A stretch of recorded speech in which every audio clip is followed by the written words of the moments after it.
Welcome to IBTV. Jogulamba Gadwal జిల్లా కేంద్రంలో భగత్ సింగ్ 95వ వర్ధంతిని ప్రజా సంఘాల ఆధ్వర్యంలో ఘనంగా నిర్వహించారు. ఈ కార్యక్రమంలో వివిధ సంఘాల నాయకులు, కార్యకర్తలు పాల్గొని స్వాతంత్ర సమర యోధుడికి నివాళులర్పించారు. ఈ సందర్భంగా భగత్ సింగ్ దేశ స్వాతంత్ర్యం కోసం చేసిన త్యాగాలను గుర్తు చేసుకున్నారు. యువత ఆయన ఆలోచనలు, సిద్ధాంతాలను అనుసరించాలని పిలుపునిచ్చారు.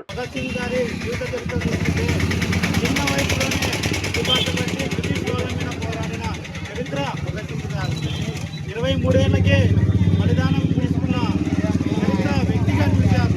అంటే మనకి చిన్న వయసులోనే ప్రపంచం భారతదేశం మీద బ్రిటిష్ వాళ్ళు చేస్తున్న పోరాటం చేసిన వ్యక్తి భగత్ సింగ్ గారు. అయితే మనకి ఇప్పుడు స్వతంత్రం వచ్చినా కూడా మనకి ఎలాంటి సౌకర్యాలు లేవు, ఎలాంటి లాభం లేదు. అప్పుడు 23 ఏళ్ళకే అంతా పోరాటం చేసినారు.